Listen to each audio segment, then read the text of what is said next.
Manas gelet sezimge. Manas desem Kırgız düşet esime. Kanday gana ulu eki söz. Duak berip Kırgız elin temine.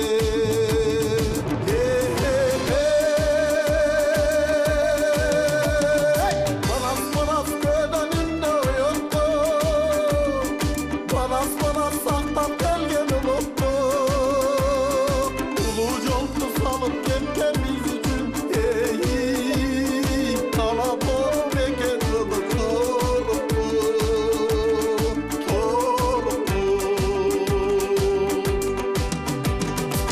Yığılımda tüpürüne sozular. Kele jatkan bizdi gözde yolular. Al tağdır tartsa dağı Kırgız el. Manas degen uran menen çoğular.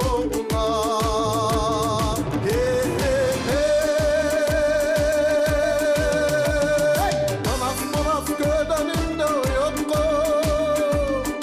Manas saktap gelgen unuttu. Ulu joldu salıp ketken biz üçün. Talap olup eken ılık toruptu.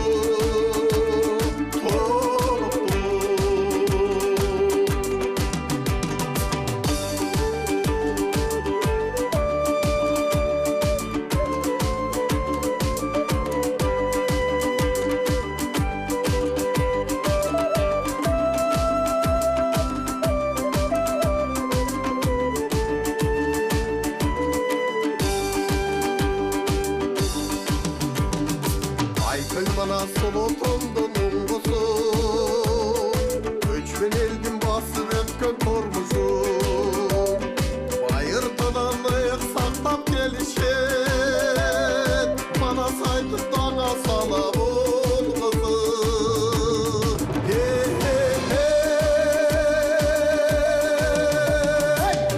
Manas gödönünde uyuttu. Manas saktap gelgen unuttu. Ulu joldu salıp ketken biz üçün. Talap olup eken ılık toruptu. Aybalta menen kılıçtın çavuşundan bütkönдөй. Найса мени kankandın sayışынан bütkönдөй. Alamda ulu oylordun jarışından bütkönдөй. Bütün Kırgız seningdin namusundan bütkönдөй.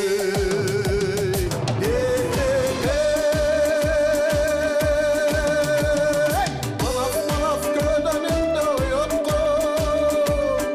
Manas saktap gelgen unuttu. Ulu joldu salıp ketken biz üçün. Talap olup eken ılık toruptu.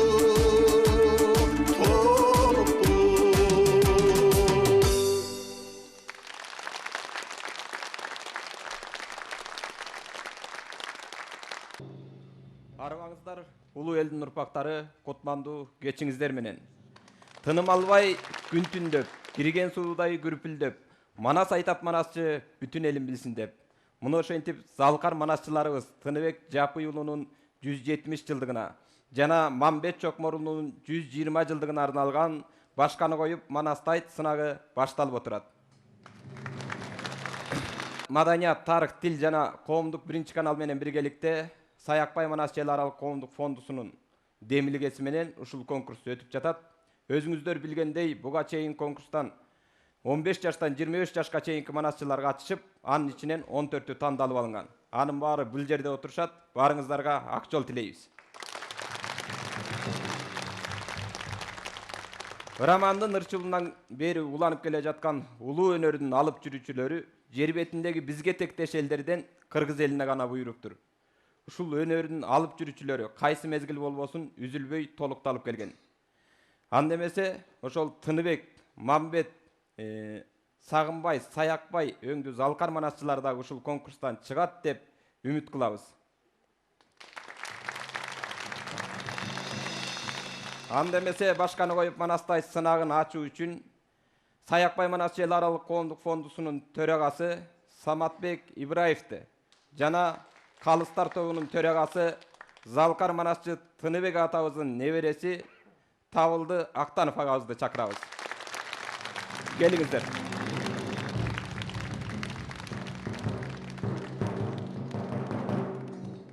Арбаңыздар, Айкөл бабабыз Манастың рухун туутутуп Алатоонун койнунда жашап келаткан. Айкөл мүнөз Манас атабыздан калган арыстандай кайраттуу Алатоолук кыргыз журтум.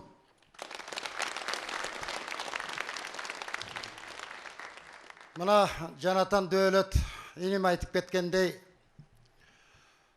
бу биздин манасчылык өнөрдөгү кыргыз элинин тарыхында түбөлүк өчпөс, өлбөс болуп жашай берүүчү улуу манасчылардын титандары деп коелук. Тыныбек бабабыздын 170 жылдыгы, Сагынбай атабыздын 150 жылдыгы, Мамбет атабыздын 120 жылдык торколуу бир ушундай кыргыз эли сөзсүз белгилечү, сөзсүз эскерип туруучу бир жакшы жөрөлгөсүн баштап отурабыз. Ушул ылайым кыргыз журтуна Манас атабыздын касиети, кайраты, ошол кишинин өлбөс руху даңазалынып, өлбөс руху кыргыз элинде жүрөгүндө төбөлүк жашай берүүчү бир касиеттүү күч бүгүн биздин жаш арттагы урпактарды бүгүн калың элдин алдында алып чыкканы турабыз. Бул өзү чоң, түшүнгөн адамдарга чоң нерсе, бул өтө чоң нерсе. Бу манасчыларды биз тек гана манасчы деп айтып коебуз көп учурларда. Булар жаратуучулар, кыргыз рухун жаратуучулар, сактоочулар, коргоочулар.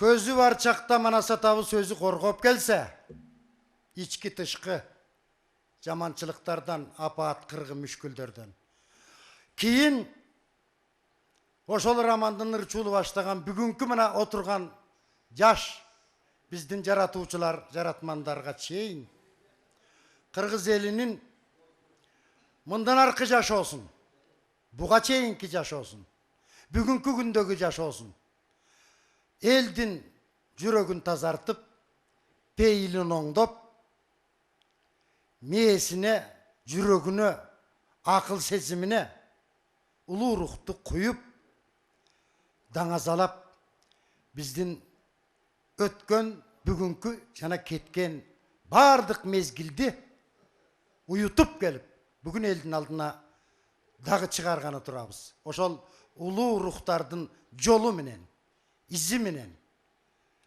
Ошондуктан мен ишенем, Кудайдан тилейбиз жалпы кыргыз эли.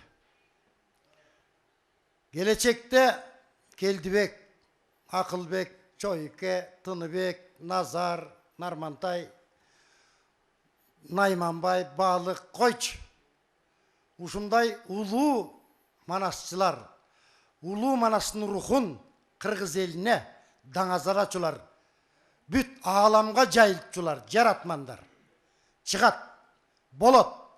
Кыргыз эли жаратып келген. Буга эл ишенет. Биз жүрөгүбүздө ушул Кудайдан тилейлик Кудайдан ушул өзүбүзгө кандай ден соолук кааласак, кандай өмүр кааласак, кандай жакшылык кааласак, ошондой улуу жаратуучулар ушул бүгүнкү күндүн кыргыздын Манастын урпактарынын ичинен чыгуусун тилейлик, ак батабызды берелик. Аман бар болуңуздар, уюткулуу журтум. Чоң рахмат, бар болуңуз. Самат мырза, кеп кезеги сизде. Саламатсыздарбы? Барыңыздарды бүгүнкү майрамыңыздар менен куттуктайм. Ушул жаш манасчыларыбыз ушул аталып кеткен Тыныбек атабыздай, Мамбет атабыздай, Сагынбай атабыздай, Саякбай атабыздай улуу манасчылар болушун тилеп кетем. Баарыңарга ушул сынак, бул сынак экен. Сынакта жеңүүчү болот, жеңилүүчү болот. Бирок силердин жүрөгүңөрдө дайыма манас жашайт деп терең ишенем. Силерге чоң ийгилик каалайм. Сынакта жеңүүчүлөр ийгиликке жетсин. Рахмат. Рахмат, бар болуңуздар. Бүгүнкү сынакка калыстык кыла турган даражалуу калыстар менен тааныштырып өтсөм. Манасчы, обончу, төкмө акын, Кыргыз Республикасынын эл артисти, калыстар тобунун төрагасы Табылды Актанов агабыз. Табылды Актанов агабыз кадимки залкар манасчы Тыныбек атабыздын небереси. Кыргыз Республикасынын маданиятына эмгек сиңирген ишмер Бөкөнбай Боркеев агабыз.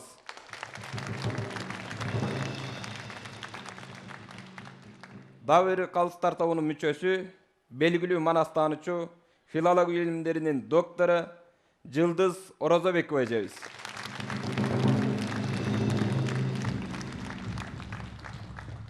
Жана ошондой эле Саякбай манасчы эл аралык коомдук фондусунун төрагасы Саматбек Ибраев агабыз.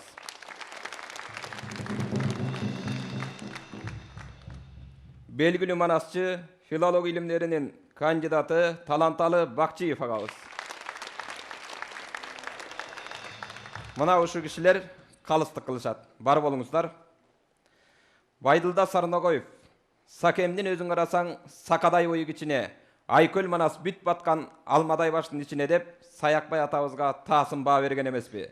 2014-жылы Саякбай Каралаевдин 120 жылдыгында жаралган ыр бүгүнкү күнү Саякбай манасчы коомдук фондусунун гимнине айланды десек болот. Сөзү Айда Эгембердиевага таандык, ону Докторбек Урманбетовго таандык. Саякбай манасчы чыгармасын Кыргыз Республикасынын эмгек сиңирген артисти Бакыт Ыбыкеев ырдап бермекчи.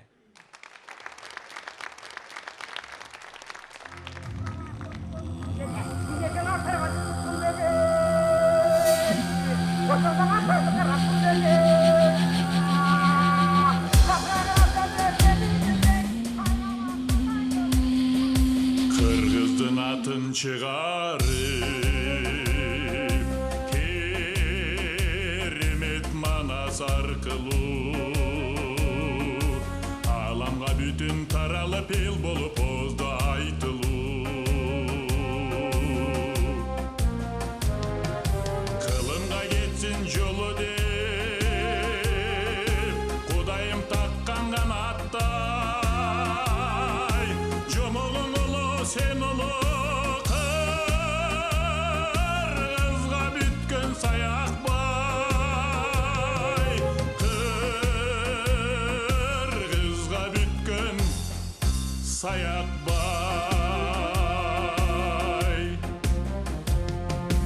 Ayküldün alıp ayağını Kabarın alıp kayıptın Dününgdü alar min terme beçen soğumuzda bayıktın Kılımga geçsin jolu de Kudayım takkan kanattay Jomolun ulu sen ulu Kırgızga bütkün Sayakbay Kırgızga bütkün Sayakbay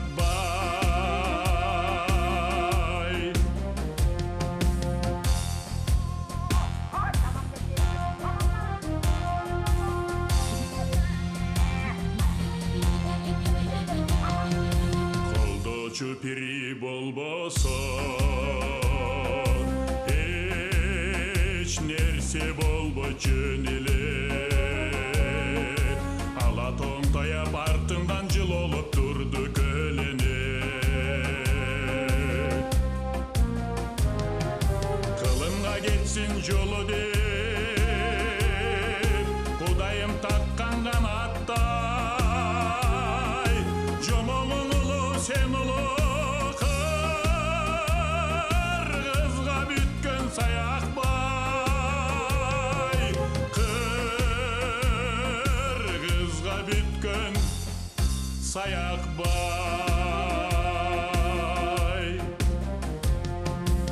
Ulusun aytıp sözüngdü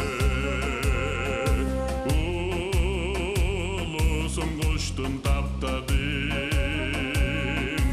Aykölдүн takkan mildetim aşığı menin atkardın Kılımga geçsin yolu deyip Kudayım takkan kanattay Çomoğun ulu sen ulu Kırgızga bütkön Sayakbay Kırgızga bütkön Sayakbay Kırgızga bütkön Sayakbay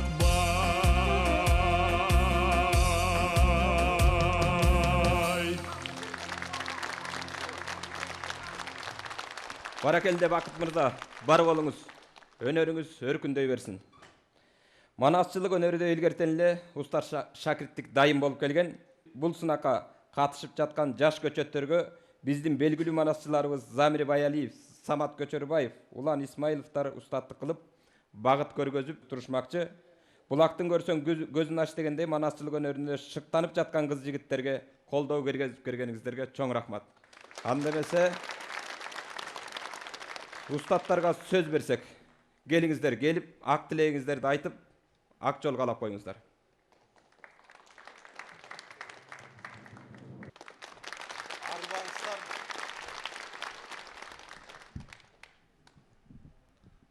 Арбаңыздар, ардактуу кыргыз калкы, урматтуу жаш манасчылар, жаш жеткинчектер, келечегиңер кең болсун, бакытка балкып, талайга талапташ болушуңарга тилектешмин. Байдылда атабыз айткандай, шумкар болбойт, канатсыз, акын болбойт, талантсыз, дал ошондой кыргызда даңктуу болбойт, манассыз деп айтып келген бекеринен эмес. Сиздерди Манас атанын руху дайыма жөлөк таяк болуп, жүрөгүңөрдүн түпкүрүнөн орун алып, кыргызда күпүлдөп манасты айтып өтүшүңөргө тилектешмин. Бар болуңуздар.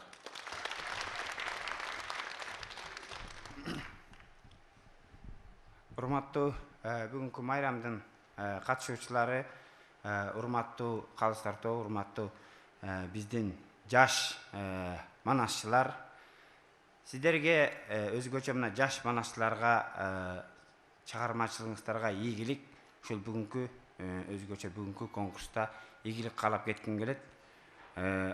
Манаста айтылат, арбын жомок толгон сөз, ат көтөргүс болгон сөз, арсыздарга токтолбой, айкөл манас баяны азамат эрге конгон сөз дейт. Сиздер ушул манасты айтып, ушул өнөргө баш багып, ушул өнөрдү аркалап жүргөнүңүздөр үчүн өзгөчөсүздөр.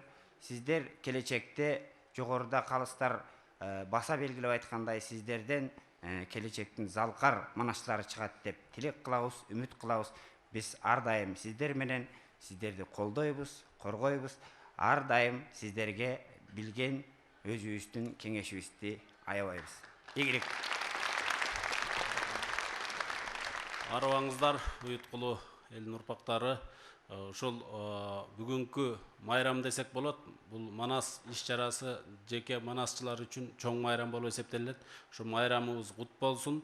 Катышып аткан талапкерлерге, жаш манасчыларга ийгилик каалайбыз. Анан ушундай чоң иш-чараны уюштуруп берип аткан ушул телеканалга дагы чоң ыраазычылыгыбызды билдиребиз. Анан жалпы Байге фондун көтөрүп берип, ушу жаш манасчыларга аздыр көптүр жол ачып берейин деп аткан Саматбек абабызга дагы чоң рахмат демекчибиз. Чоң рахмат, бар болуңуздар. Үнүңөр өчпөсүн, өнөрүңөр өркүндөй берсин. Кыргыз үчүн сиздер да кызмат кыла бериңиздер. Башканы коюп манастай сынагында катышуучулар 2 рет манас айтышат. Биринчи билет менен туш келген суроо боюнча, ал эми экинчи эркин тема берилет. Анда эмесе сахнага катышуучуларды бирден чакырып билет алуу жөрөлгөсүн баштайлы. Манас Семетей Сейтек эпосторунан түзүлгөн суроолор катылган. Биз катышуучуларды иретин коюуда алфавит менен жайгаштырууну туура көрдүк. Анда эмесе алгачкы болуп Алтынай Каралчиева. Алтынай Каралчиева 19 жашта Манас таануу институтунда 2-курста окуйт. 18 жашынан баштап Манас айтат. Кызыгуусу артып Манас дүйнөсүнө аралашып келатат. Бул жерге келип сурооңузду окусаңыз. Алоке хандын кыргыздардын чабышы. Алоке хандын кыргыздарды чабышы Манас эпосунан келген экен. Анда эмесе Бактияр Замирбек уулу. Бактияр Замирбек уулу 19 жашта Талас областынан Чолпонбай айылынан. Өзү түш көргөндөн кийин ушу Манас дүйнөсүнө аралашып келатат бул жигит. Анда эмесе сага кандай суроо келиптир? Каныкейдин Көбөш кандан чабылышы. Каныкейдин Көбөш кандан чабылышы Семетей дастанынан келген экен. Бексултан Имашев 19 жашта Ат Башы районунун Акчар айылынан Кыргыз мамлекеттик улуттук университетинде 2-курста окуйт. 12 жашынан тартып Манас дүйнөсүнө аралашып келатат. Алоке хандын Баатыр Манастан коркуп качышы. Алоке хандын Баатыр Манастан коркуп качканы дейт. Манас дастанынан келген экен. Гүлжигит Кубанычбеков 16 жашта Балыкчы шаарынан келген. Номер 4-гимназияда окуйт. 7-класстан баштап Манас дүйнөсүнө аралашып келе жатат. Манастын ак куланы буудайга алмашып алышы. Манастын ак куланы буудайга алмашып алышы Манас дастанынан келген экен. Анда эмесе Жанат уулу Канат 19 жашта Талас областынан Манас районунан келген. Искусство институтунда дастанчылык бөлүмүндө 2-курста окуйт. Семетейдин кайып болушу. Семетейдин кайып болушу дейт. Семетей атабыздын эпосунан келген экен. Анда эмесе Камила Калдарбек кызы 15 жашта 7 жашынан баштап Манас айтып келатат. Ак өргө конушунда 77-мектепте окуйт. Манаска кызыгып аралашып жүрөт. Кайыпчал кызы Куялы. Кайыпчал кызы Куялы дейт. Сейтек бөлүмүнөн келиптир. Куттубек Максат уулу. Куттубек Максат уулу 18 жашта Ысык көл обласы Ак Суу району Жолголот айылы. 12 жашынан тартып Манас айтып келатат. Кыргыз улуттук университетинин 1-курсунда филология факультетинде окуйт. Каныкейдин Манасты өлүмдөн куткарышы. Каныкейдин Манастын өлүмүнөн жанагы кадимки көз каман көкчө көз туугандары уландырганда Манас бөлүмүндө. Ошол жери келген экен. Канат Бөкеев 18 жашта Ат Башы району Калинин айылы. 7 жашынан тартып ушу Манаска кызыгып Манас айтып келатат. Атасынын кеп кеңешинен Санжыра тарыхынан улам ушу Манас дүйнөсүнө аралашып келатат. Күлчөронун Семетейге жолукканы. Күлчөронун Семетейге жолукканы кадимки Сейтек бөлүмүндө Нурбек Талантбек уулу 19 жашта Ат Башы району Бирлик айылы. Ишеналы Арабаев атындагы Манас таануу институтунда 2-курсунда окуйт. Аян түш көрүп Манас айтууга аралашып калган. Семетейдин Таласта 1-келиши. Кадимки Семетейден келген экен. Нурсултан Иманбеков 22 жашта 7 жаштан баштап Манас айтып келатат. Актала районунун маданият үйүндө иштейт. Өзү төк макындыкка да аралашып жүрөт бул жигит. Манастын атасына таарынып кетип аштык айдаганы. Манас бөлүмүнөн келген экен. Аштык айдап ак кулага ээ болуш экен да. Оомат Өмүрбек уулу Чүй областынын Москва районунан келген 9-класстын окуучусу 12 жашынан баштап Манас айтып келет.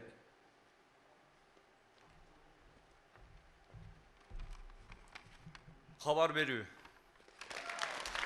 Бул Манас бөлүмүнөн кадимки ашка кабар берүү. Көкөтөйдүн ашына дүйнөдөгү элдерди чакыруу. Улукбек Билашев 18 жашта Ысык көл обласы Ак Суу району 30 айылынан келген. 7-класстан баштап Манас айтат. Алмамбет Батырдын көкчөгө келип кошулушу. Манас бөлімінен Алманбеттің окуясы келген екен. Чыңгыз Болотбеков, 18 жашта. Атбашы району Акмойын айылынан келди. Агротехникалык коллежде 3-чү курста окуйт. Кызыгуусу артып, Манас айтып келатат. Манастың қолының Алатоого келиши. Баракелде. Кадимки Манас атабыз Алтайдан Алатоого көчүрүп келгендегиси экен, кыргыздарды. Бул сынакта СМС добуш берип иштеп жатат. Сиздер мыкты деп эсептеген манасчыга 35-35 кыска номери аркылуу катышуучунун аты менен жөнөтсөңүздөр болот. Азыр эң кенже 15 жашка жаңы толгон манасчыбыз Кайрат Жусупов. 15 жашка жаңы чыгып атат. 7 жашынан баштап Манас айтат. Агөргө конушунда 77-чи мектепте окуйт. Манаска кызыгып, Манас айтып жүрөт. Gel Gayrat. Жамбы атыш. Манас бөлімінен Көкөтөйдүн ашындагы жам баткан жери келиптир. Манасчыларга ак жол тилейбиз. Барыңыздар, отуруп орун алыңыздар. Устаттардан кеп кеңеш алыңыздар. Ак жолуңар ачылсын.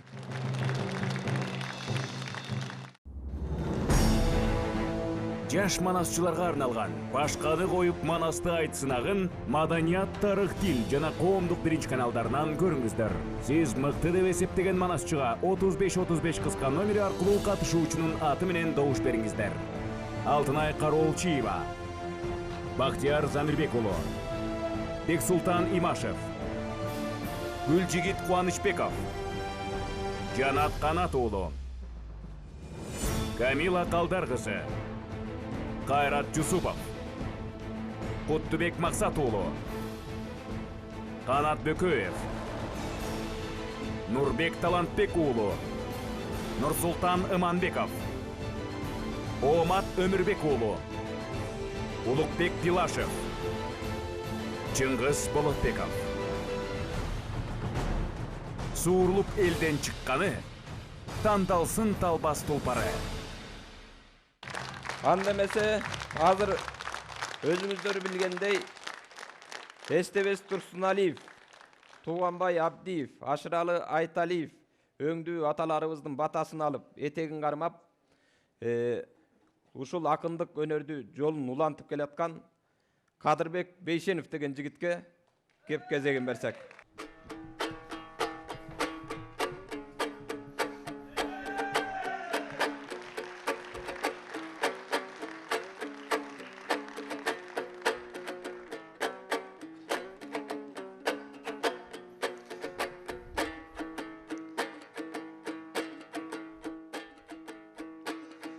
Манасчылардын таймашы, калкым ачылыш азем салтанат. Оймында тыныке Мамбет Чокмордун артынан уулдар аркалап. Кечеги Сагынбай менен Саякбай санатын элге кайталап. Мында кубулган улуң өнөрдү, мында кунандары, тайлары кубантып элди жар салат. Эмесе калкым карачы, башканы коюп манастайт. Манастан бөлөк жарашпайт. Кыргыздын улуу манасын бизден эч ким талашпайт. Андыктан калкым айтарым, көрүнсүн деймин жалпыңа. Көк асаба байрагы, көк жал манас арбагы, угулсун деймин жалпыңа. Мындаңа асаба байрагы, айкөл манас арбагы. Мынакей калкым карачы, манасчылык бул өнөр, касиети кең кандагы. Баянын мындаң айтышат, кыргыздын өнөрдү баккан балдары. Манасты бийик тутпаса, манасты кулак укпаса, андан ал жан дүйнөң жакыр калганы. Ошондуктан айтарым, манас бар үчүн амандыр. Алатоо кыргыз аймагы, эрим кыргыздын улуу манасы, кыргыздын талбас канаты. Андыктан калкым айтарым, ушундай дүйнөнүн элин багынткан бул манас элдин таланты. Барыңарга айтарым, жаштар чыгат алдыңа, жалпысын жакшы байкагын, Манас деген ким өзү, ажыдардай мүнөсү, кыргыздын экен түрөсү. Мына бир кезде байлыгың аз Кыргызстан азыр Байдылда менен бийиктир. Санжагынан аз кыргыз калкым Саякбай менен бийиктир. Эй, чын Кыргыздын бардыгын азыр Чыңгыздан алам билиптир. Канчалаган өлкө бар, кан Манас бизге тийиптир. Майда барат нерсеге, мактанып жүрөт ар өлкө. Эмнеге бизге жарашпайт, мындай эр Манасым бар өлкө. Мунайын таап алса да, Манасын тапты кай өлкө. Андыктан мамлекет биз чынында, Манасы менен бай өлкө. Андыктан калкым айтарым, улуу Манас баянын, айтар балар балдары келиптир. Ак батасын калкынын, табар балдары келиптир. Кайып ушул дүйнөгө, жагар балдары келиптир. Ушундай болгон балдарды жараткан бизге бериптир. Азыр Манастын баркын билбеген, маңкурттар жүрөт жиндеген. Эгерде Манас болбосо, мактанат элек ким менен? Мынакей калкым андыктан. Эй, бир кезде баатырың Манас барында кумуңа кимдер тийделе? Төрөң Манас барында төрүңө кимдер тийделе? Айкөлүң Манас барында алтынга кимдер тийделе? Каркыраның элешип, картасын кимдер чийделе? Кечең элин сатып койгондор, азыр жерин сатып койбойбу? Талаасын сатып койгондор, азыр Манасын сатып койбойбу? Манасын сатып койгон соң, баласын сатып койбойбу? Андыктан калкым айтарым, улуу Манас арбагы, жашасын дайым элимде, жашасын Кыргыз жеримде. Азыр Манасчылардын жаштары мынакей маарага жете баштады. Ушундай балдар турганда унутулбайт деп ойлойм. Улуу элдин дастаны, Саякбай менен Сагынбай, ошолордун артынан ушул балдар басканы. Ушул балдар бир кезде, азыр жаш балдар болсо бул кезде, залкарлар болот бир кезде. Андыктан калкым байкагын, Кудайдын берген белегин, кармагын Кудай белегин, балдар калкыңа тийсин керегиң. Азыр сакадай болгон балдар бар, калкым Саякбай кайда дебегин. Болбосо самагын Кудай белегин, балдар сан элге тийсин керегиң. Мынакей сайраган ушул балдар бар, Сагынбай кайда дебегин.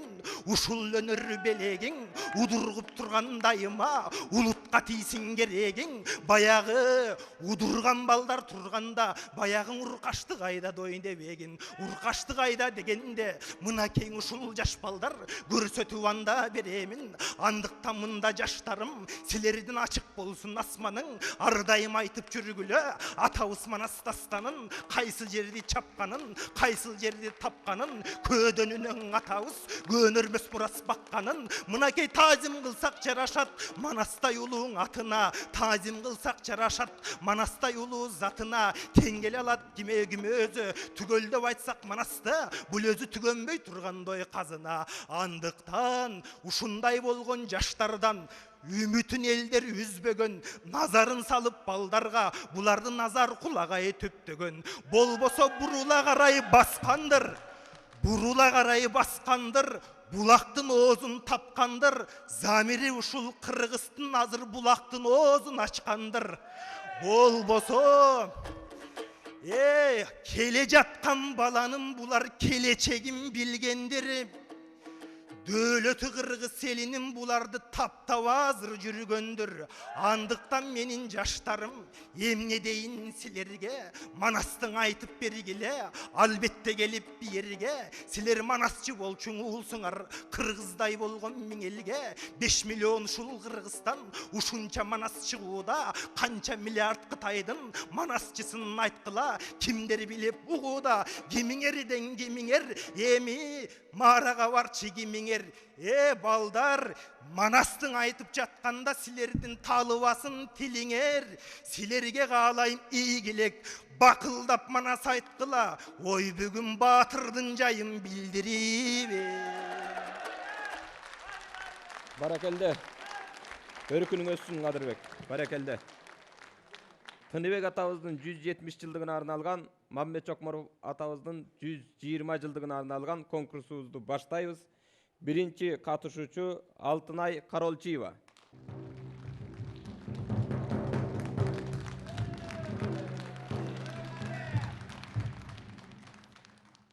Алоке хандын кыргыздардын чабышы.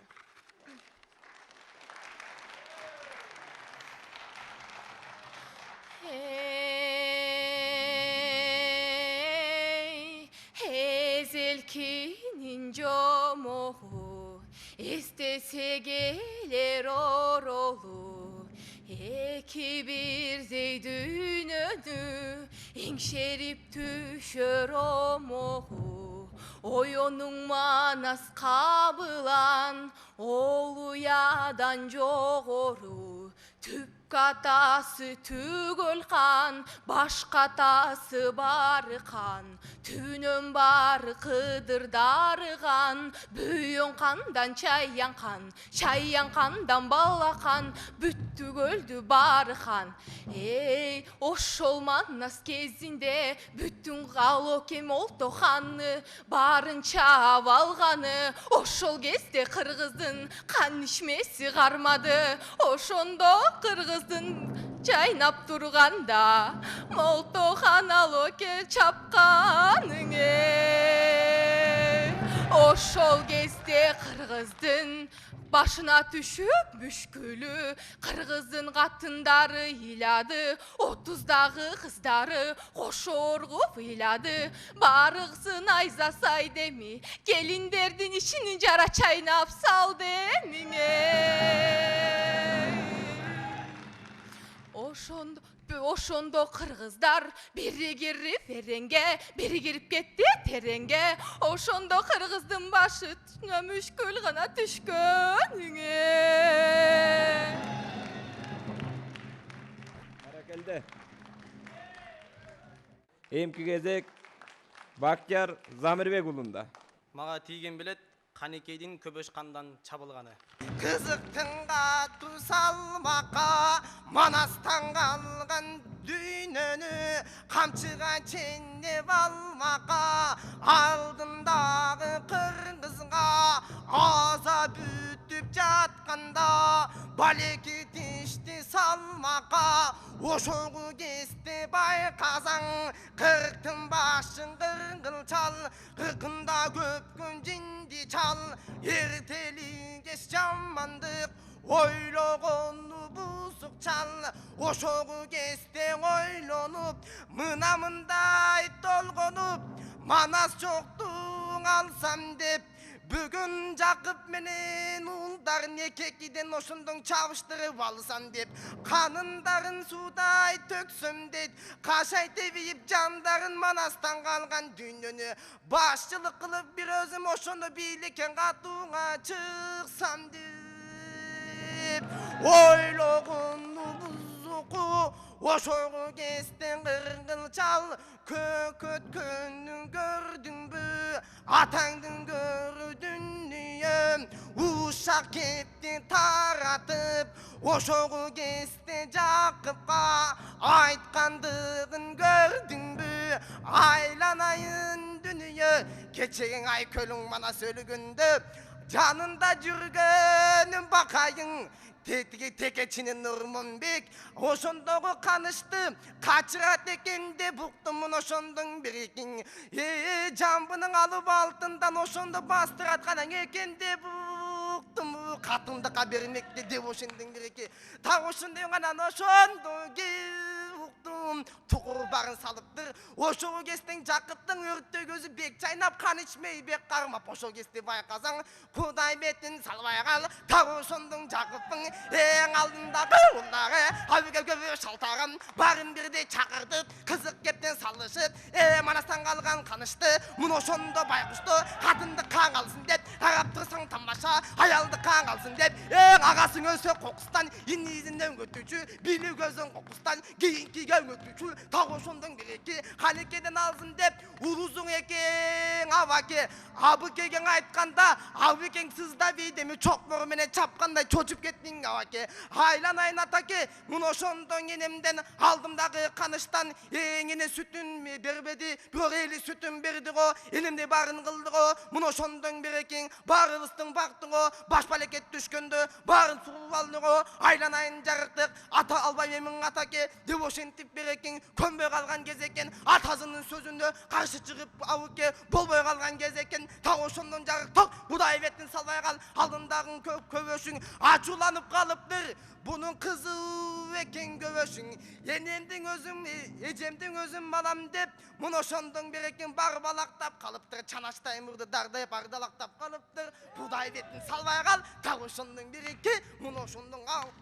Kövüşün, elinin ömrün alam dep, kızıktın katlı salam dep, bolbay boysa kanışın, başla kılıç çavan dep, tövesinden bazam dep, tövtülüğün çaçan dep, tövge kapçı çavan dep, bilginin bir gün kılam dep, bilip durgan manas çok, bağın kıyı balam dep, bana gidişti salam dep, oyunma koy boysa, kızıktın katlı salam dep, kırın bağın alam dep, kıyım durgan bağırsın, beline kılıç çavan dep, kanın sudaydı göm dep, ait kanıma gömböse degenimdi, kılbazan oşumduğu kanıştı, kurumandı kaçalan dep, oşumduğu görüyorsun, canıp kalgan vağı, baştagıdan bolboston alkınıp kalgan nuvağı munoşondun bayqazan göböşündün oşondo kalgandan katı tiş kaçırılta bek çaynap örte gözü bek çaynap munoşondun berekin acıdagday gamındып hayvatından can çıkıp toktoy kalgan kez eкен алдындағы oşondo kalışkay azı barmaka kızıktın katı salmaka katındıka kömbüsü başın çağıp almaka baleket işti salmaka jönöp kalgan çağında kula evettin salbay kal алдындағы oşondo batırlarday buluptur aldın kaptap kalçuday çan sopulun salıptır toprak uçut tozgaydıp munoşondun berekin açılagan göböşün munoşondun berekin yenenge jetip barıptır enekеңди байқазан қарға кийип канжытып кайгыга башы бөлүптүр munoşondun enекең чымындан жаны гана түңүлгөнү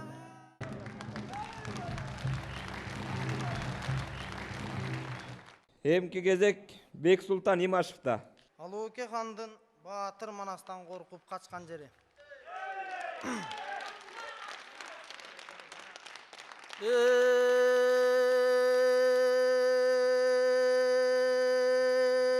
Geçe жылгын дунун боюнда кең таластын моюнда кош топ кийип суусар бөрк ыргап турган кезинде кыргызды кошо бирлешип так ушунду кырк чорро жыргап турган кезинде абалак ойноп даң салып чатыраш ойноп чаң салып болуп жаткан кезинде күндүзү кымыз түнү кыз болуп аткан кезинде ошо күндө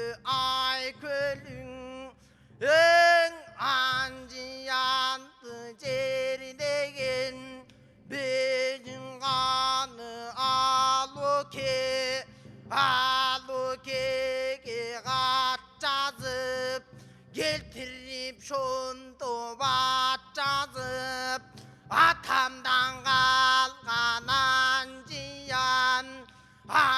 анжыянды бербесең өзүм туруп ошондо өлбөгөн жерде калышам кагылайын алуке төбөңөмөн басам деп төрт түлүктү чачам деп казынаның ачам деп караманды чачам деп ошондой кат жазып келтирип шондо бат жазып өзүң көргөн бул манас чабарбанын алдырып камдап жолун чалдырып алукең ошондо чиркин катты бердирип гана калган кезек эң ошо кезде карача арадан 6 ай өткөндө алукеңдин өзүнөн катка жооп келе албай turganın görüp manasın. Oşo gezde karaça erenler jolga girişip şatıravatqa minişip jolga çıktı gördün be. Oşo gezde kırık çoro telegeyi teng çoro tengrim özü kırgızga tengde pergen şer çoro. Oşo gezde mumunday jolga çıkıp kalganın alo kende buğalça döngü çıkıp oşondo sar altından tutkası buraması sarınçez dürbüsün alıp aloke burap alganı oşo gezde kırgızda çirkin burulup kana karap kalgan. En oşo gezde kalayık ay kölüngdü karasa ay menen gününgdün bir özünün bütkönдөй asman menen jeringdin bir özünün bütkönдөй altın menen gümüştün bir özünün bütkönдөй jer kurçagan dairanın ortosundan bütkönдөй tüküldögön jüröktün toltosundan bütkönдөй aldamıktın avından emin vakap karasan karaçar avlan kaptalından çamınıp gösö kuyruğu karsınlan jara tarttın nemedey can-jagından kamınıp hacında arcılanı aldынан turup alganın ay kölüng manas gök çalda çirkin oşoda gana sürüp kalgan. Oy mingen atın karasan kulağında şamı var koyundan bütkön canı var oy. En anın arka jagında uluska tuğan usunlu hayday betin nur çalgan altından kemer kurçangan azızgandın alman bet sar altından saydırgan talı kalgan bezinde sav altından jasalgan tağı kalgan bezinde kalagan ıymanı açırken kakanda gana kalgan jıygan. Emki gezek Gülcügit Kıvançbek'te. Manastın ак куланы buğdayga almaşıp alışı. Oşondu biligi turgan bay jakıp kılgan işin karаңыз kanday bulut katаңыз aylanayın kan manas batıştan gelgen çoruğu batırıp kançaң üverdine çıkıştan gelgen çorunu çık tebesten seni manas çıkırıp bugün ap kendine atanı kuvanam san dünümdü çaştın mı kazınamdın açtın mı baltalap uzun çaptın mı çılgada turgan жылқынды barın berdin çoruna korodo turgan koyumdunu birin koyboy varısını bütün berdin çoruğa özündü jatkan uyların özün birdin koybustunu bütün berdin çoruğa haylanayın kan manas hem oşondu bay jakıp айтқан кебин қараңыз ошондо береке кан манас айланайын каната малга сараң болдуң деп оңбой калган экенсиң казынаңды сен ойлоп болбой калган экенсиң алыста малды жыйгамын карап турсаң каната канча жону тыйгамын короодо коюң жыйгамын камдап турсаң канатам канча жону тыйгамын дем ошентип кан манас гүлдөнүп тургандаң атасына тарынып анжияндын босталап ошого гана барды чамынып кызыр чалган кан манас капталынан карасаң 6000 чеп албандай сунда сүрүү көрүндөт чолок көк жар арыстан жандай салып чамынат кара чары кабылан жаң маңдайынан камынат маңдайынан карасаң ажыдар көрүнүп ошол кезде кан манас Söyle kötü söyledi, alatuğdu görünüp aldından çıktı bir adam baykap dursan çın adam.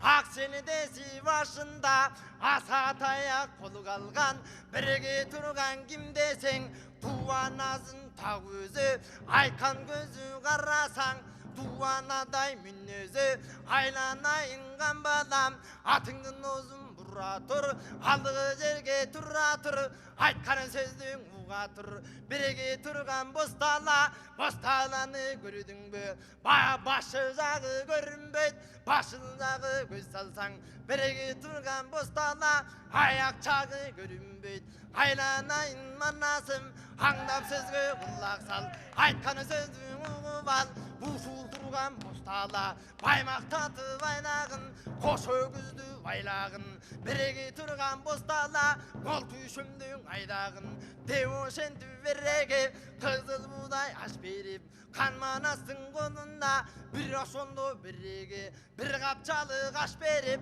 айнанайын маназым айтып сөзді жигыча антип миндип тургучаң ошо турган тубана кайып болду көзүнөн ошол кезде қан манас айдамак болду таланы ошондо баштамак гана болдуң баланыңа атаны окуй береге жерге бугай тур ошо кезде биреке бука байлап ошондо жердин бетин оюп тур карап турсаң кылайык таң алып үстү саласың ошону кезде кан манас кочуштап будай салыптыр атаны окуйгу дүйнө ошону кезде кан манас биреги турган таланын ошол кезде биреке боюна жатып алыптыр суңган бутун түк тартпай жумган көзүн түк ачпай ошондо жатып алыптыр биреги турган кырачы кабылан манас айкөлүң андан кепти таштайлы биреги турган кары кан лоп тайраны жери деген эли турган ошондо калайык ошо кезде биреке аңдап сөзгө салайык ошо кезде эличи жакырчылык туш болуп бир ошондо биреке ашка ошол кезинде ошого гана турду. СМС'тин азыркы убактагы жыйынтыгын чыгарыш үчүн Мадиярга кеп кезегин берсек. Арбаңыздар калай кыргыз журтум.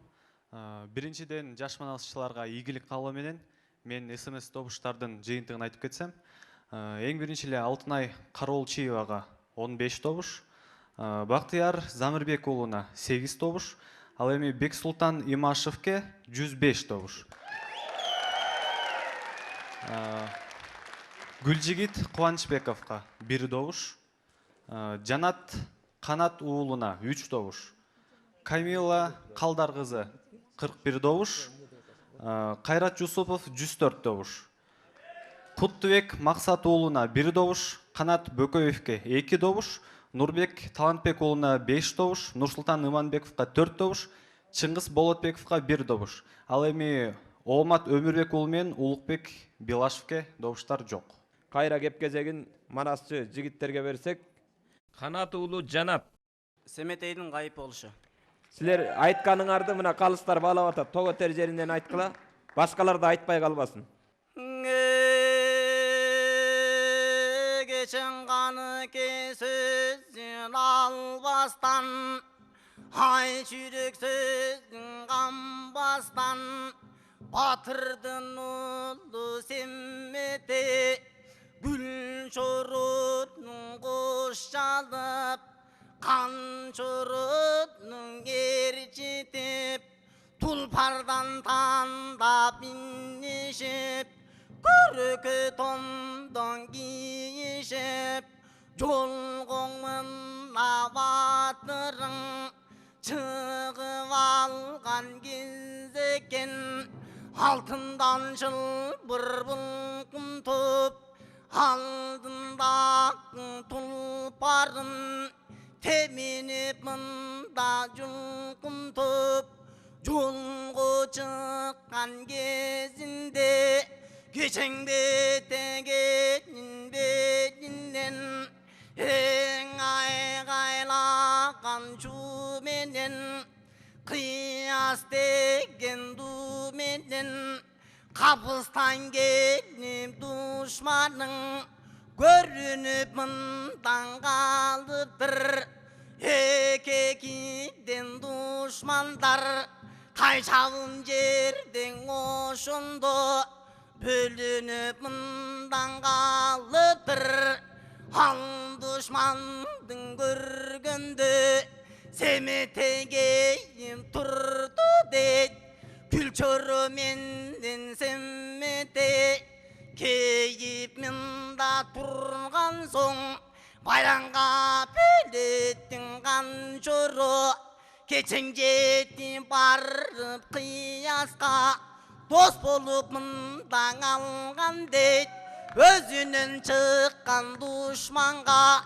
Қас болып мындан алған дейт Семетейге кеп айтып Айланайын аваке Төлектің құдай беріптір Алыстан күткен дұшманың Мынан өзің келіптір Тұлпарды берші миннейін Тонын бір берші киейін Қатылып келген дұшманға Тотақ тепкен еммеде Üstünün barıp girreyin Devu şentip kan çoru Tulpardı mıktap indi de Tundu mıktap gidi de Kan çorun gözden betalap Jetip mınla barganda Geçen kayra şarra kan çoru Tuğandan beter görüşüp Dostun beter övüşüp Kucaktaşıp aldı deyt Kengeş kurup kep kurup Kançoru durup aldı deyt Oşun kezden berek Aygaylagан ço menen kançoru menen ergiyas Aldan semeteygen bet alıp Oşun gelip bir gana kalgan kezekken Oşun kezden berek Aygaylagан ço menen ergiyastın joluru Semeteydin doları Kelip mından kalıptır En soğuştu muktap salıptır Kural jarak atta çok Çöң algana semette Keyip mından kalıptır Kapaska mından kalıptır Özden çıkkan jat jaman Özökten çıkkan ür jaman Oşon kezden birikkin Kardangan kandı yaz Kan çoruğun bardı deyt Kan çoru menel irgiyaz Kırılıştın sandı deyt Kuransız жатқан семетте Семетеге найзаң салды дейт Атаңдың көріп дүние Дұшман салған найзасын Жүрген семетте Бұшқақына теңеве Өлімін дөпкеңеве Қиына чап салды дейт Қайран болдың салды дейт Алты бір дұшман бірігелеп Бірде найза салғанда Жетті дұшман бірігелеп Birige найза салғанда өлімінде кенневе Дұшмандына найзасын ұчқағына теңеве Ошын қирашып қана жатып алды дейді Ошын кездің семетте қарланып кеп айтып Ең ар торбудан деп жүрсім Бағал шағын бір тұтам Байталдың баққан екеммен Туғанды бақтым деп жүрсем Қотыр ташың қойнында Шайтанды баққан екеммін Ең ұшылын қордық баяқын Көріп тұрған жерімде Бақайым қарап тұрса жай Асмандан келген береккен Ең арбақтар қарап тұрса жай Қапқайдан келген қанчұры Анан бұл қордықтың қылса жайы Дем ошентіп семетте Көздің қайым болды дейт Havada жоқ, жерде жоқ Өлігі жоқ, жүзі жоқ Адам көрбөс желменен Адам көрбөс белменен Қайым болып кетті дейт Қыземеттен қайта кетті деп атаңдың көріп дұшмандар Ошың ойы ғана бөлініп кетті дейді Баракелде. Эмки кезек Камила Қалдар кызында. Мага келген кайып чал кызы куялы.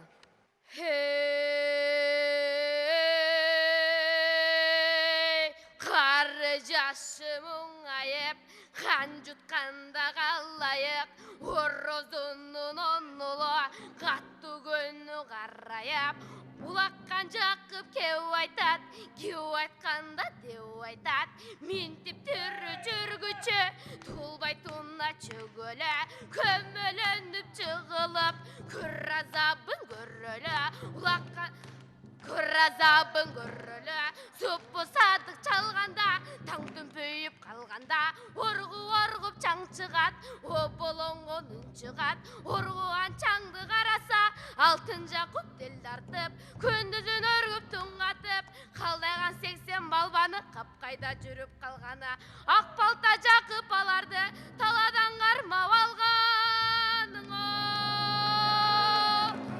орозының онылы, онатадан жаш қалып, ақыл толбоймас қалып, қаптап келген көп қалмақ, дүнесін таллап алыптыр, мұны менден ал балдар, талада боздап қалыптыр. Балдар ерішен тарты бер болып, кечер ұлы менен тең болып, ербей батқа менгенде, абаң балта барыптыр, аңгемесін салыптыр. Ақ балта жайын сұрасаң, Нойғыттан шыққан жан екен о.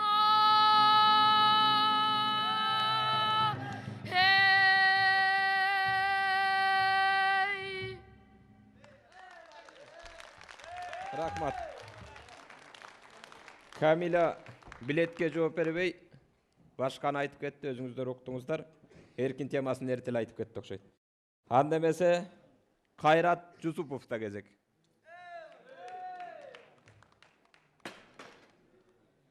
Келиңиз Кайрат мырза, эртерээк басыңыз.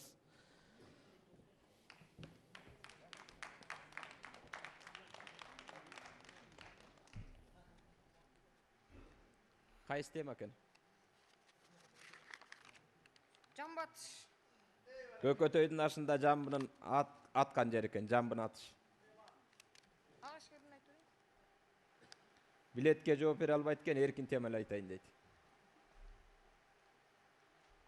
Билетти айтпайт экен.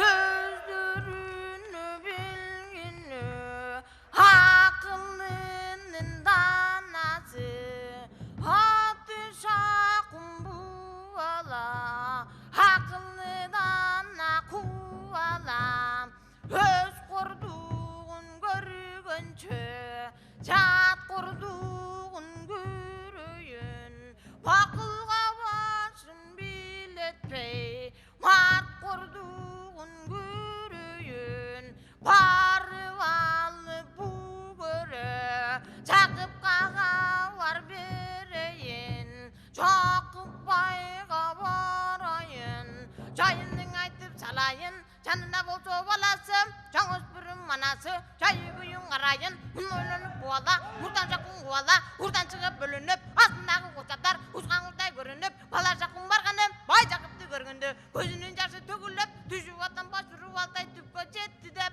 алымды талап кетти деп, атам өлдү сиздерден, манжудан келген азайыл, астарга абыз калбады, ушундай бөлөктөн жардам издерден о, кырганы жата тантайлык, кыйлабыз өтүп тантайлык, аязаң деп бурото, алынды кырып курото, үйдү кармап жеп кылып, үлкөн улук кеп кылып, өтөп турбуз өзүбүз, өлөрбүз деп жек кылып, көчү жактын атаке, караңа барып коеюн, оңуз туган болоюн, колгуз өлгөн атама, коздаң албай коеюн, алыңа барып коеюн, араз туган болоюн, асадан өлгөн атама, албастан кунун коеюн, чакын бала бул кепте, жакын айтып салганы, камардын улуң айдаркан, каргалды жүз кол менен, каганы чыга калганы, муну көргөн бай Жакып, бачым жүрө көргүн деп, аян азыр салганы, ошондо Жакып кеп айтат, атасың өлгөн бубала, алды мен тынчымда, агып тачып бурчактап, аягымды кучактап, айырып койгун ата деп кыйналып барат турат го, кызы талак калмакка, кырдырып ийсек уят го, аламан коюп калдыңар, айырып унуп алыңар, бай Жакып айгайын салганы, атасын көрүп калмак деп, адарга сүйлөп калганы, оңду жубатты миничеп, жарашып жарак кийишеп, урмак болду калмакка, сыйнак болдуң армакка, ужак мунуң алабыз,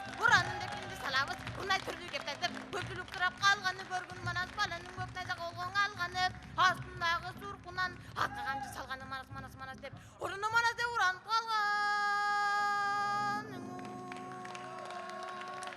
Өркүнүң өссүн. Азыркы кезек Куттубек Максат уулунда. Каныкейдин Манасты өлүмдөн куткарышы. Өзөктөн күйгөн өрт жаман, өздөн чыккан жат жаман, жанагы көз камандары тууганы, Манастын жолун бууганы, атаны кокуй дүнүйө, ошо кезде Манасты бир эсебин тапсак деп, элим мыктап чапсак деп, ошо кезден көз каман, бузуктуктун ойлоп туруу, бузуктук гана дилден орноп атаны кокуй дүнүйө, ууландырып Манасты, атаны кокуй дүнүйө, ошо кезде карасаң, алып кирип алып ордого, болушун жасап ашты, атаны кокуй дүнүйө, так ошондо карасаң, ушу турган Манастын, так ошондо карасаң, атаңдын көрүү дүнүйө, анан 7 кабат териси сыйрылып гана турган кезде экен. Калган Манас баатырың ошондо кайгырып гана турган кезде экен. Кайгы муңгаң эр Манас эчиркин алдырып гана турган кезде экен. Атаны кокуй дүнүйө, так ошондон көз каман, так ошондон карасаң, эр Манастай баатыры, өлү жан болуп акыры, так ошондо карасаң, көзүн жумган кезинде, ошо көз камандын баарысы, улуу кичүү жамысы, өлтүрөм деп камынып, дал ошондо чамынып, турган эмин кезинде, жамандыкка көңүлүн бурган эми кезинде, кан Манаска чоң мүшкүл кылган бүгүн кезинде, атаны кокуй дүнүйө, ашыгып эмне калыптыр, эр Манастын өзүн өлтүрөм деп бул күндө шашылып мындан калыптыр, атаны кокуй дүнүйө, көзүн ачса жанагы көз камандын баарысы, акылыңнан аңтаңдап шашкандыгын карачы, каулап батыр Манастан качкандыгын карачы, коркоктун бул жолун баскандыгын карачы, атаңдын көрүү дүнүйө, муну мындай таштайлы жанагы турган Каныкей, ошондон гана кабар баштайлы. Кайран энең Каныкей, түндө жатып түш көрүп, түшүндө жаман иш көрүп, асмандагы жылдыздары жылышып калган кез экен.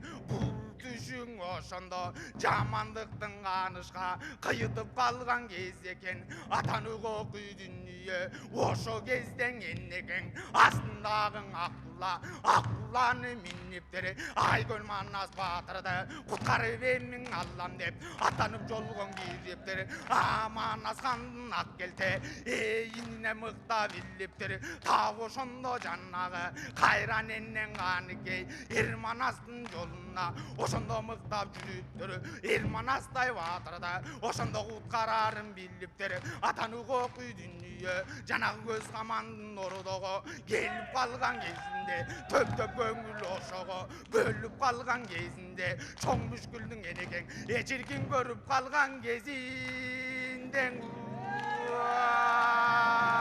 так ошондо карасаң, ошо кезде көз каман, атаны кокуй дүнүйө, калган атаң Манаска чоң мүшкүлдү бул күндө кылып жаткан кез экен. Арамдыкты Манаска сунуп жаткан кез экен, жамандыкка көз дилин буруп жаткан кез экен. Калган Манас ошондо заманасын ал күндө эчиркин куруп бир гана жаткан кез экен. Жанагы турган агаяр көз камандын ойуна ошо кезде бут салды, Калган Манас көкжалды, ошондо көз камандан куткарды, атаны кокуй дүнүйө, Манасты алып колуна, ошо кезде канышка салып берип жолуна, ошо кезде агаяр эр Манаска кеп айтат, куткарган гана муну деп айтат. Баракелде. Куттубек Максат уулу. Залкар комузчу Карамолдо атабыз кезегинде Манас темасына да кайрылып, Каныкейдин арманы деген күү жараткан эмеспи? Ошол күүнү Насиба Калмаматова эжебиздин аткаруусунда уксак, Каныкейдин арманы.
Эмки кезекти кайрадан манасчыларга берсек, Канат Бөкөев.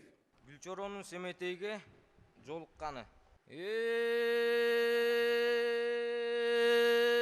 Атаңдың күдің Гүлчоро, телеге тең чоро, сайгылдыгын ел чоро, ошо кезде Гүлчоро, жана кулагында шамы бар, коюндан бүткөн жаны бар, чат аягың чаткалдай, жүрүп кетсе сун коён, жүктү төп аткандай, сур коёнду токунуп, басмайылды бек тартып, окудай колдо деп тартып, ошо кезде Гүлчоро, жанаңайың менен күнүңдүн бирөөсүнүн бүткөндөй, Осмон менен жериңден тирөөсүнүн бүткөндөй, жер курчаган дайранын ортосунан бүткөндөй, ободогу булуттун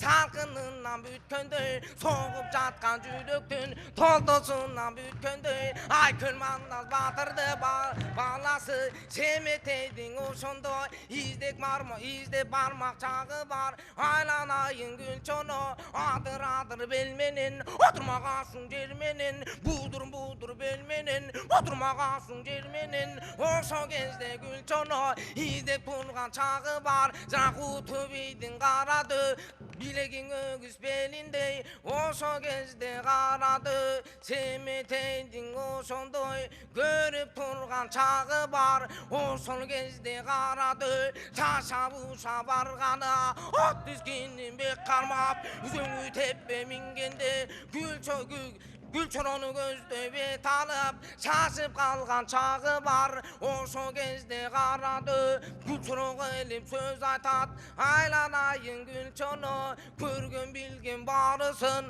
айтып берип кеп баштайт, ошол кезде Гүлчоро, аткамында мингени барып туруп караса, Семетейдин ошондо көрүп турган чагы бар, айланайын Гүлчоро, аттан түшүп келишип, Семетейди колго алып, кучакташып көнүшүп, тилден калган небедей сөз сүйлөбөй турганы, айланайын Гүлчоро, сөз айтып эмиң турса да, ошол кезде Семетей сүйлөбөй эми турганы, айланайын жарыктык мун ошондо, жанагы кайып кандын кар үңкүр, ошого кирип кана барып калганың, ошо кезден Семетей ошондо кайып кана болуп калганың.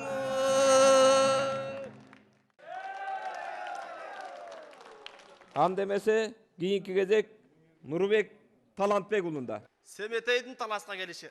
Отулбар минип камчылап, узундан чыккан иллеби, көрүктүү оттун жалындай калган экен тамчылап, айбатына семмеңдин туралбаздыр жанчындап, ошо кезде Семетей баштагыдан олугуп, азыркысын таласка калган экен жолугуп, кабыландай чамынып, кайптан акылда болуп, жок жеринен батырга кең таласы кабылып, күктүн белин чыркырап, аша келген эмеспи, аянбастан көп жерде баса келген эмеспи, эки көзгө жаш алып, сан санага маталып, ташы келген эмеспи, азыркысын байкасаң, энесинен кеп уккан, сулгур таласка, аман барып аман кел, атаң калган көп түйнө, аны ошондон алып кел, айтып барып эгем, аны ошондо салып кел, бербес болсо тууганың, тууганын көнүн кайтарбай,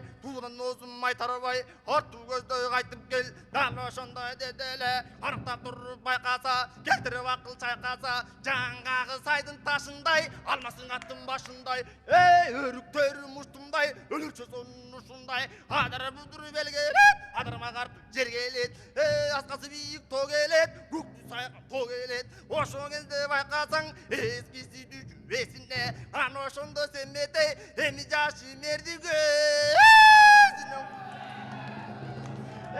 бабамдан калган кең талас көрбөй кантип колоюн, көрбөй жатып бүгүнтө, каза жетип бул жерден өлбөй кантип коеюн. менен бабадан калган кең талас көрүп турду көрдүңбү деле бою калчылдап арманга башы бек батып чөгүп турду көрдүңбү саанасын тутушка бөлүп турду көрдүңбү бөксө жагын караса үч кошойдун бөксөдө ар жагына барганда ак ыястын тушу бар бер жагына келгенде таластын башы жетиптер ишенбесең калайык бүгүн да барып жетип көр айланайын жанага өрөмдеринин баласы бекисин карачы алды жакка келгенде таластын суутун ашыптыр эми тал башынан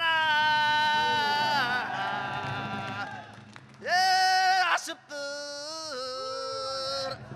балада болсо сенбете өзүнөн өзү күлөлүп көктү этип күлөлүп аны ошондо байкасаң энекем айткан кебеле ата кеңдин арбагы бүгүн тирүү бар болсо колдогону жар болсо өзү сүрөп алат деп аябай суудан турбады аны ошондо жанагы карасаң агатына камчы урду атына ошо кезде жанагы ак тұлпарын алкынтып атырылтып булкунтуп аяламга жулкунтуп буга боюн сал деле аны ошондо баланы кай берең 40 силтең колдо чунун барысы кыйшайганын апырай оңдо чунун барысы эми жабыла сүрөп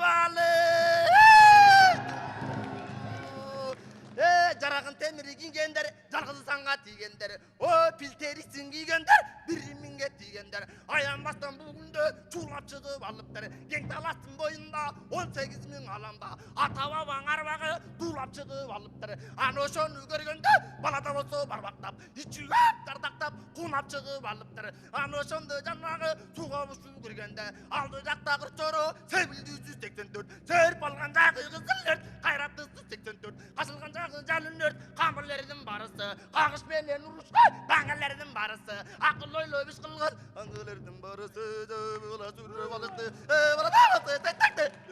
жанагы манастан калган семеңди эми жабыла сүрөп алышты Баракелде. Мына кыска нуска тог этер жерин айткан биздин бабалардын жолунда турган манасчыларыбызды көрүп атасыздар. Эми кеп кезеги Нурсултан Иманбековда. Манастын атасына таарынып кетип аштык айдаганы. Кең таластын боюнда атаңдын көрдү дүнүйө мын ошондо биреги калың кырк чоронун барысы болуп турган кезинде ордого оюн чогулуп толуп турган кезинде мын ошондо биреги кызык камыкта батыптыр мын ошондо кырк чоро кырктаманын биригип ордого орду атыптыр мын ошентип турганда атаңдын көрдү дүнүйө ошо кезде Байжакып кирип келип Манаска мын ошондо кеп айтат о Манас укуң деп айтат атаңдын көрдү дүнүйө калың малың бар эле чачкан Манас болдуңбу мын ошондо алтынды дүнүйө баркын билбеген качкан Манас болдуңбу мын ошондо биреги Алтайдан бүгүн карачы келген кезим экен го мын ошондо биреги малдын барын эл чачып берген безим экен го деп ошондо Байжакып мын ошондо Манаска мын ошондо баатырың кабылам Манас айкөлгө ошондо атасы гана турду тарынып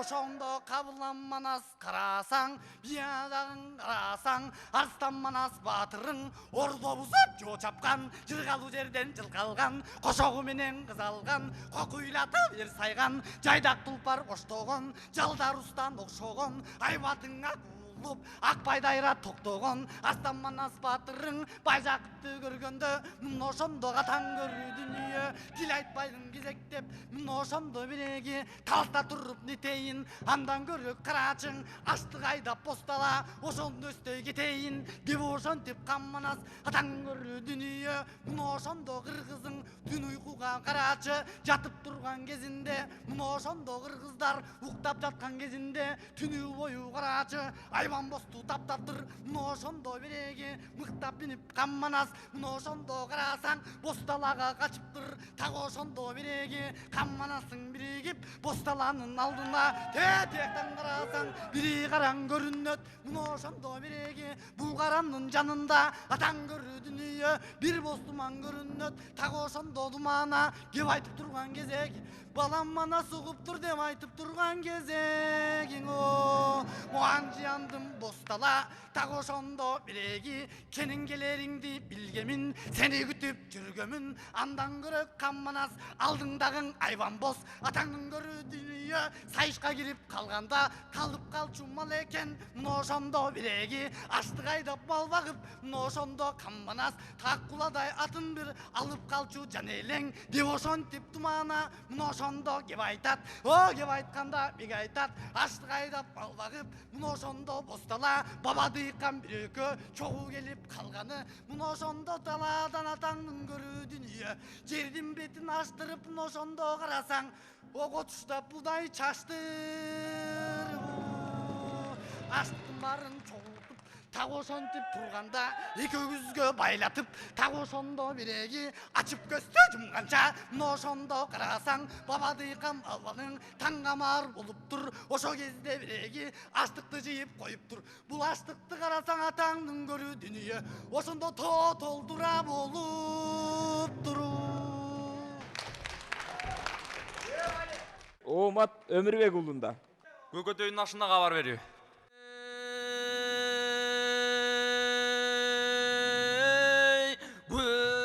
Көкөтөйдүн бок мурун жашайдарган кеу айтат, кеу айтканда деу айтат, жайма көкүл жашайдар, маникер сундуң ат мингин, жердин жүзүн кыдыргын, аяламдын барысын ат үгүн түгөл гана басып кыдыргын. Кокондогун кызы бек, маргалаңдан мала бек, анжыянды жердеген айры сакал Санжыбек, алларга салам айт дейт.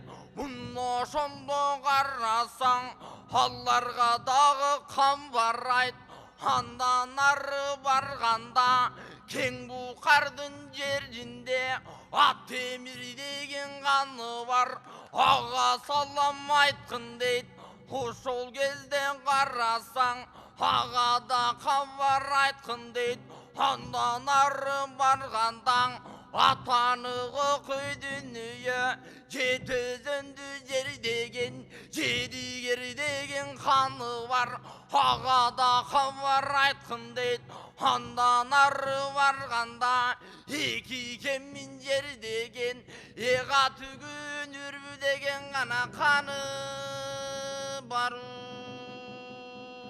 деп ошентип айткандаң атаныгык дүнүйө эченеч толбаскын, адырас бел башкын. Андан ар барганда жапындек эли бар, жапындек ери бар, алларга кап айткын дейт. Карагыт манжуунун тазалар келсинде, андан ар барганда кебезбел кеңе түк кечилинган коңурбай ага дагы айткын дейт. Келбирсиген нес караң ага дагы бар айткын дейт.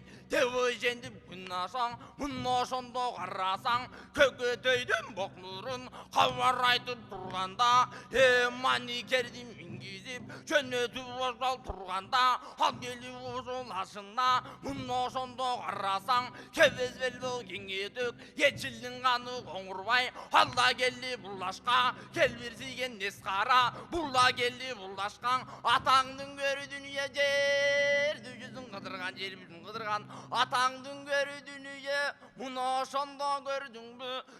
Кызыктуу көрсөң мындан көр, нес каранын кызыгын мына ошондон көрдөн көр. Мына ошондо карасаң бок нурундун айтканы, мына ошондо карасаң ошол гана журттаны баштайлың.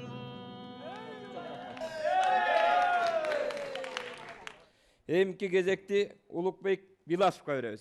Алмамбет Батырдын көкчөгө келгени. Баракелде. Көкчөгө учурашып аткан жерден баштап айтыңыз. Тог этер жерин. Кыллер тиш eştin ceginden oşondon alman karadı dürbütün salıp tanadı sararkanın içinden ceyilgan kalık teger mi ceyilgan kaktın içinde gök alan attan oşondum kan oşolgan gökçönü gördemim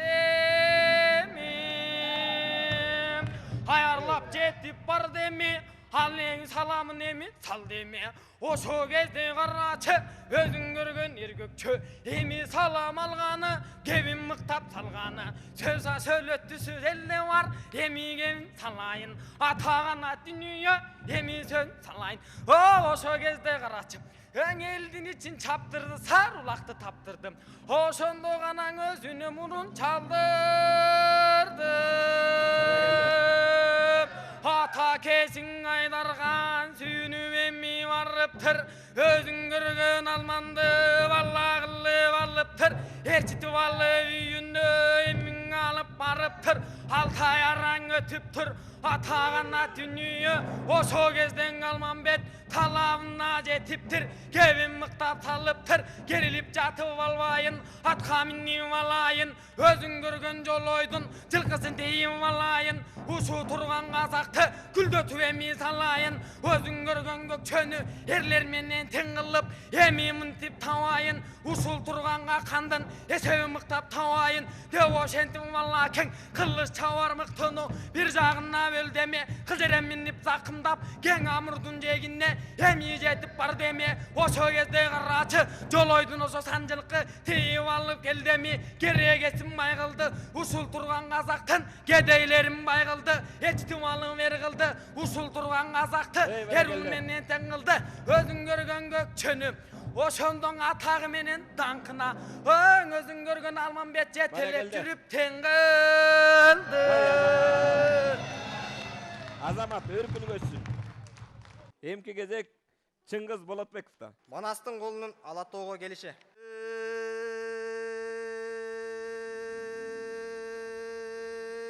Қабылан батыр Ерманас телегей тең екен Теңрим өзі қырғызға теңдеп берген жер екен Турасы чоң бойы бас, тұлқы бойы қара таш Қанша аңерді жайлаған, ағып жатқан айрадай Айланайын Ерманас қара чар қабылан қапталынан чамылған Ошо кезде Ерманас мұна мұндай кеп айтат Мұна шонды кеп айтат Ей қалайық деп айтат Атамнан қалған анжиян Албай қалсам нетейін, бұл жерге тұрып нетейін Атамнан қалған анжиян, албайанда мен қалсам Туылмай туна чөгөйін, өлімден мұрын өлөйін Деп ошентип тұрғанда, мұна мұндай ұрғанда Ошо кезден айкөлің қол чықырып қол жинап Қолдың барын мол жинап Қышының башы қылқылдап, найзаның башы былқылдап Елдің санын қарасаң, қара құрттай қыжылдап Ошо кезден мынасың, мұна мындай кеп айтат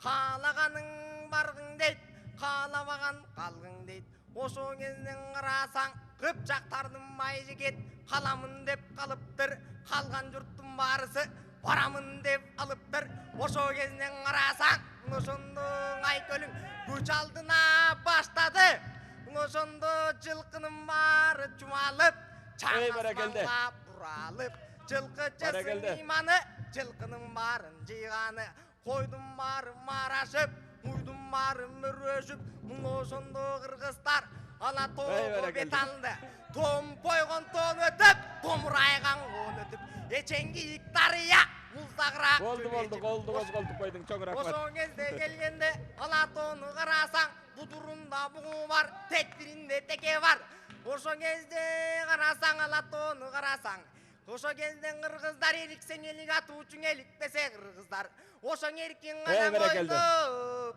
жату үшін Алтайдағы қолды қозғалтып қойдың бұл оңой емес қолды қозғалтып қойыш Чоң рахмат өркүнү өссүн Андемесе біз эркин темаға кезек бермекпіз бирок балдар ээлигип жээлигип алып токтой албай калышып эркин темаға убакыт калбай калды убакытыбыз соңуна чыгып баратат ошон үчүн бүгүнкү сынактагы жана башында айткандай СМС добуштун жыйынтыгын чыгарыш үчүн бүгүнкү жыйынтыкты Мадиярга кезек берсек. Чоң рахмат Дөлөт агай. Алтынай Караолчиева 28 добуш. Бактыяр Замырбек уулу 14 добуш. Бексултан Имашев 157 добуш. Гүлжигит Кубанычбеков 16 добуш. Жанат Канат уулу 4 добуш. Камила Калдаркызы 42 добуш. Кайрат Жусупов 106 добуш. Куттубек Максат уулу 5 добуш. Канат Бокеев 17 добуш. Нурбек Талантбек уулу 76 добуш. Нурсултан Иманбеков 21 добуш. Омат Өмүрбек уулу 3 добуш. Улукбек Билашев 5 добуш. Чыңгыз Болотбеков 1 добуш. Чоң рахмат Мадияр. Бул менен СМС добуш токтобойт. Айдын аягына чейин улана бермекчи. Кеп кезегин калыстар тобуна берсек. Дагы бир жолу ушул жакшы өтө таланттуу жигиттер өсүп келатканына күбө болдук. Негизинен абдан терең ыраазычылык билгизебиз. Ийгиликтерди каалайм. Жакшы жыйынтыктарды буюрса күтөбүз. Рахмат. Чоң рахмат. Талант мырза, кеп кезеги сизде. Эми келечегиңер кең болсун. Бир бет алдыңарбы кылчактабагыла. Анын аркасы эмне болорун өзүңөр билесиңер. Ошон үчүн бу Манас дүйнөсү деген оңой олтоң киргизе койчу дүйнө эмес. Кирген соң ага ак так кызмат кылуу керек. Рахмат. Жылдыз Оразбекова, кеп кезеги сизде. Рахмат. Бүгүн аябай жакшы күн болуп атат. Мен балдарга ушуну каалайм. Эмдиги бир айга чейин созулчу конкурсубузда ушул үн жагынан иштесеңер. Анан баягы суроого так жооп бериш үчүн ошол тоо этер жерин убакыттын баары эсептелди да. Ошондой мындай так айтууга, анан тоо этер жерин айтууга, жөн эле мындай суу сөздөрдү кошпой, ошол тоо этер жериндеги бир жакшы уңгулуу сөздөрү бар, саптары бар. Ошону айтыш керек да. Ошондо силердин мындай пайызыңар көбүрөөк болот. Ийгилик баарыңарга эң сонун көрүнүш. Чоң рахмат. Кабылды Актанов агабыз. Эми айланайындар. Силер Манас деген улуу дүйнөнүн караанын эле көрүп жүрөсүңөр азыр. Жакында элексиңер. Караанын көрүп ошого жетсек экен, ошондон бир даам таап, бир шапатасы тийип кетсе, Кудай бир берип салса, улуу салкарлардын ордун баспасак дагы ошол тарыхта кала турган, элдин бир патасын ала турган Манас болсок деген ниеттесиңер. Мен силерге Тыныбектин Сагынбайга айткан эле бир эле сөз менен жыйынтыктап коеюн. Суу кошпой таза айтканга үйрөнгүлө. Анан өтө алыстан баштап алып, ой, жеткиче жаман кыйналганда мен өзүм кыйналып кетип атам бул жерде. Келечек бар айланайындар. Үн деген бар. Ошол сөздүн кудуретине жараша, күчүнө жараша, өйдүлнара жараша кайрыктар ал Манаста бу жерде балан чобон, түк жерде түкүн чобон деген жок да. Ошол дагы сезилип атат силерде. Кадимкидей сезилип атат. Ошол сөз кудуретине кайрыктар сиңирип атасыңар. Мен ушуга кубандым. Бар болгула. Рахмат. Көптү күтөбүз айланайын. Рахмат. Кеп кезеги Бөкөнбай Боркеев агабызда. Но телевидениеде айрыкча сахна маданиятын аябай сакташ керек да. Силер азыр элита деген түшүнүк пайда болбоду? Ал каймактар силерсиңер, а тиги саясаттагы кишилер эмес. Анткени Манастай чоң зор күчтү көтөрүп жүрүш үчүн силердей гана адамдар турсук берилет. Ошон үчүн Манастын урпактарысыңар. Бийик барысты мойнуңарга жүктөп алдыңар да. Ошон үчүн татыктуу болуш керек. Татыктуу болуш үчүн биринчи сахнаны сыйлаш керек. Форманы мен аткарчылык жагын алып атам да көбүнчө.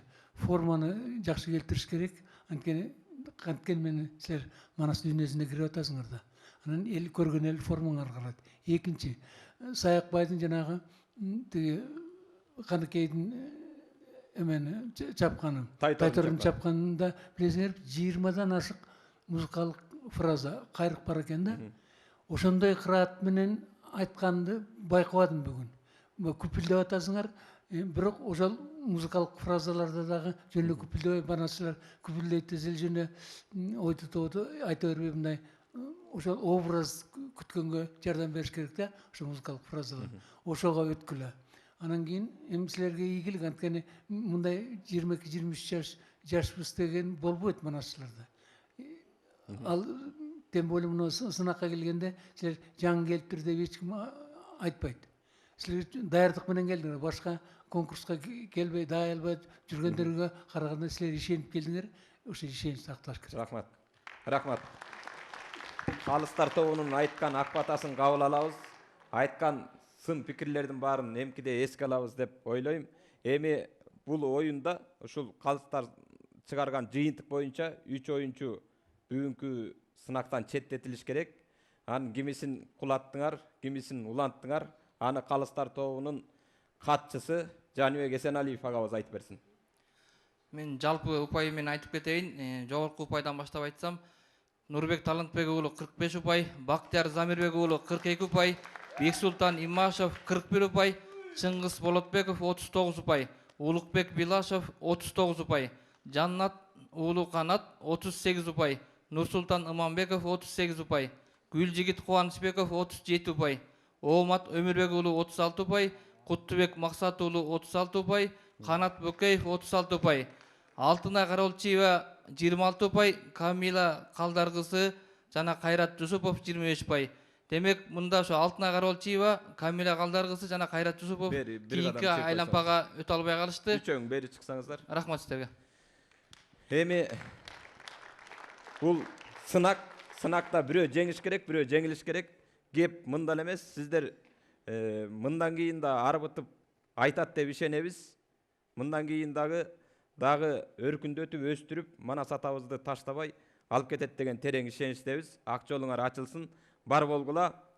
Урматтуу көрөрмандар, урматтуу теле көрүүчүлөр, урматтуу кыргыз эли, мына түз эфирде Тыныбек Жапый уулуна, Мамбет Чокмор уулуна арналган, мааракесине арналган конкурсту көрүп атасыздар. Ушул конкурстун бүгүнкү сынагын жыйынтыктап жатып, эмки эфирде эсендешкиче аман болуңуздар демекчибиз. Азыркы кезекти Бакыт Мамаев агабызга беребиз. Манас аян ырым менен.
Batırmanan tağıllan Aksız gelgen çorağa ak bıktısın bingizgen, tonsuz gelgen çorağa ton mıktısın giyizgen, ay köldügün bilgizgen, basıp kirgen yol olsa batır manaz baş bulup baslaşıp kiri vuruşkan tüttü kırgız tukumba tügöl barıp giyip tutubünden turuşkan bakayavam gibi aytkan mınamınday dep aytkan bölünsün börü jep ketet bölünüp kaldı kırgız dep böle gelge yep ketet jarılsan yolboş jep ketet jarılıp kaldı kırgız dep camı yurtkan yep ketet asmanda uçkan al kırgız asmandan uçup çıkkanda kanatı menen uçuçu kayrılıp жерге қонғанда құйрығы менен қонушы манастың манас болмаға ошоң экөөбүздө эле болчу